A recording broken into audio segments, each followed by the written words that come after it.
Sveiki, brangieji.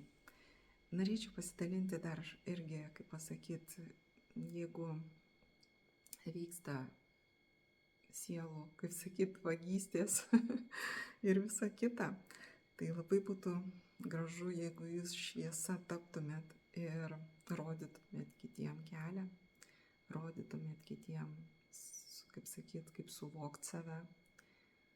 Ir jeigu tą daro, tai yra šaunu. Bet labai gerai pasižiūrėkite, kiekvienas, kuris darot, labai gerai pasižiūrėkite viduje, su kuo jūs jungiatės, su kuo jūs tai darote ir kas jūsų vedančioji žvaigždė. Eikite iki paskutinio savo taško, iki galutinio šaltinio.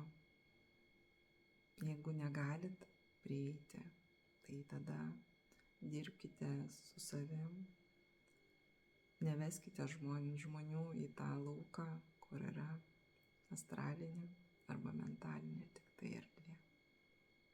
Veskite toliau, turit matyti daugiau, žymiai daugiau ir tik tada teikti, tada tik atiduoti ir tada tik dalintis. Aišku, čia jūsų reikalas, tikrai.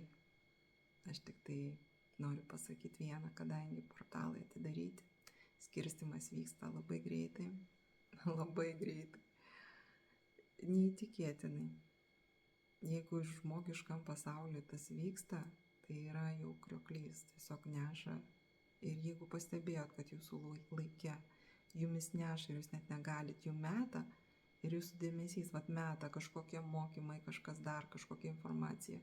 Čia ir jūs viską gaudot ir galvoja, kad jūs, aš čia tuoj protingas būsiu. Tai tada stop, ant stop krano ir išsiaiškinat, ką meta, apie ką tai, ar jums to reikia, ar jūs norit bėgti, kodėl.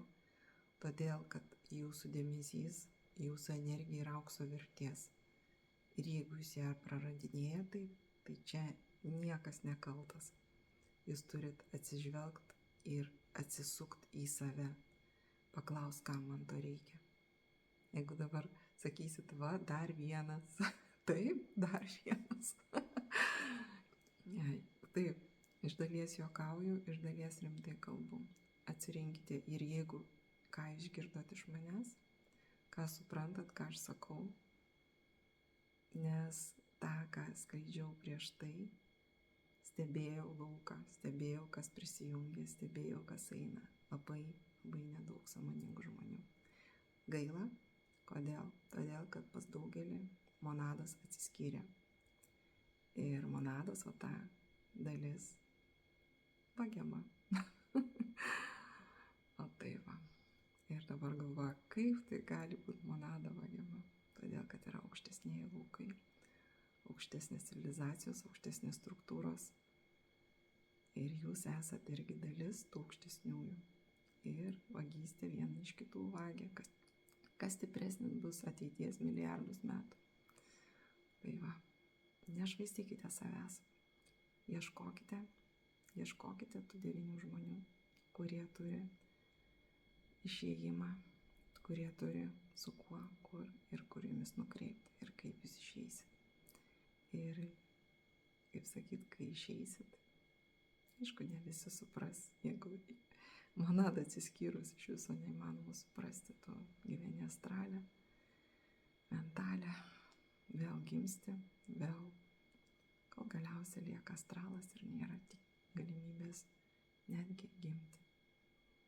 Paskiau ištrenimas vis vien. Kas nepatyrė, kaip galima sužinoti, kas tie 9 žmonės?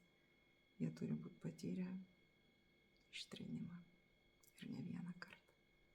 Prisimint, tai nemalonu. Patikėkit, tai nemalonu. Tikrai. Nei sąmoniai, nei sielai, niekam. Jeigu to nenorite, ieškokite. Yra 9 žmonės. Pasakiau labai daug. Ieškokite 9 žmonių. Sėkmės visiems. Iki.